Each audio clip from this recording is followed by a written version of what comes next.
Kuro, Momo, dan Gajah Pemberani. Di sekolah hutan ceria, di bawah pohon raksasa, setiap pagi biasanya diisi tawa dan canda.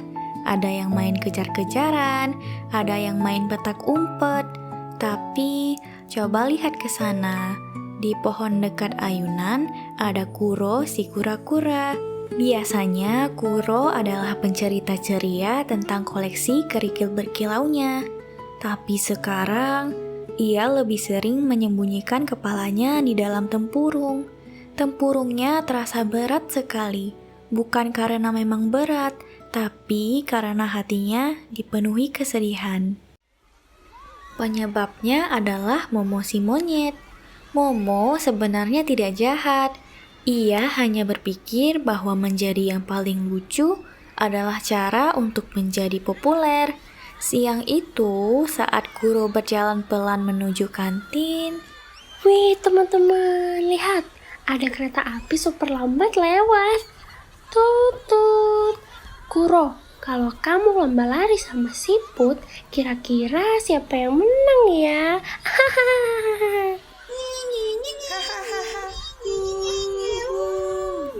Beberapa teman seperti kelinci dan tupai ikut tertawa kecil, walau sebenarnya mereka merasa sedikit tidak nyaman.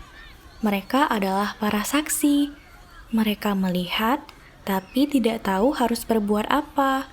Kuro hanya menunduk, berharap tempurungnya bisa menutupi seluruh tubuhnya. Tapi, tidak semua saksi hanya diam.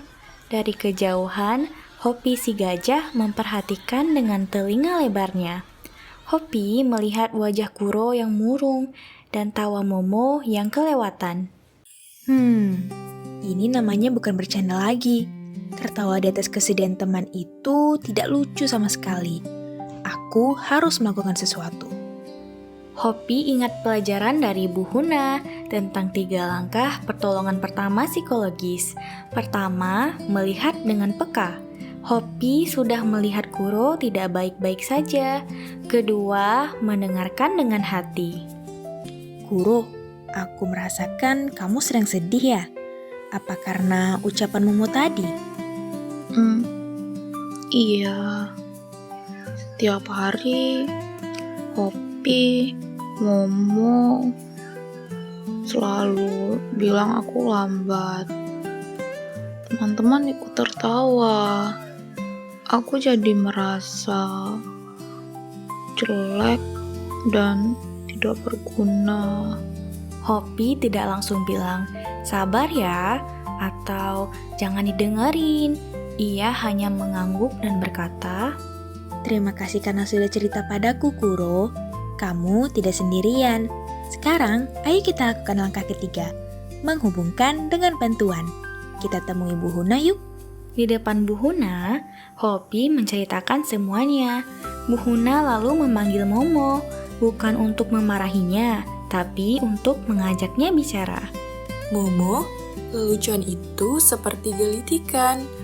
Kalau yang digelitik ikut tertawa, itu namanya lucu. Tapi kalau yang digelitik malah menangis, itu namanya menyakiti. Paham? Paham, Bu. Aku cuma ingin teman-teman tertawa. Ada banyak cara hebat untuk membuat teman tertawa, Momo. Bukan dengan merendahkan keunikan mereka. Dan untuk anak-anak lain yang melihat, diam saat temanmu disakiti itu seperti membiarkan api kecil menjadi besar. Kalian punya kekuatan untuk memadamkannya dengan bilang, "Stop," atau melapor pada guru. Keesokan harinya, Momo yang pemberani, bukan karena usilnya, tapi karena keberaniannya mengakui kesalahan, menghampiri Kuro. Kuro, maafkan aku ya. Kecepatan berjalanku memang cepat, tapi hatiku kemarin lambat sekali untuk mengerti perasaanmu. Aku salah. Kami juga minta maaf, Kuro. Seharusnya kami membelamu, bukan ikut tertawa. Iya, tidak apa-apa. Terima kasih ya teman-teman. Sejak hari itu, sekolah hutan ceria menjadi lebih baik. Momo belajar cara melucu yang baik. Kuro kembali percaya diri dengan keunikannya, dan teman-teman lain tahu bahwa menjadi saksi berarti menjadi pahlawan. Ingat ya teman-teman, kamu punya pilihan untuk menjadi saksi yang diam atau menjadi pahlawan seperti Hopi yang berani bertindak. Sekarang, ayo kita semua di sekolah hutan ceria teriakkan yel-yel kebaikan kita dengan semangat. Kami teman, bukan lawan. Menyakiti, no way. Mengejek, no way. Membiarkan, no way. Melindungi, yes, yes, yes, okay. Stop bullying. Kami semua berteman. Hebat! Selalu ingat ya teman-teman, karena pesan terpenting kita adalah keren itu melindungi, bukan menyakiti. Ayo suarakan stop bullying ke teman-teman kamu di sekolah ya.